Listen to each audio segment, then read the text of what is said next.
So this is Tirnony Dolmen.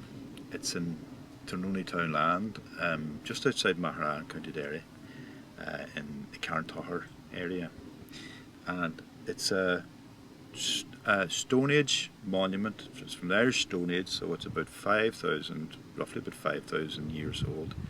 The difference now from what you're looking at now to what it would have been like when it was in use or constructed for thousands of years after, was that it originally had a cairn of stones around it and up around this capstone, this huge capstone here. It's called a dolmen, which is a Breton word,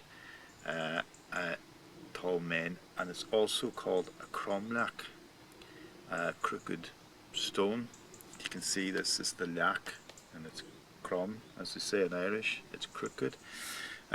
It's also called Leapa Diarmaduchus Grania, the bed of Diarmaduchus Grania, which is an ancient Irish tale, story of the pursuit of two lovers.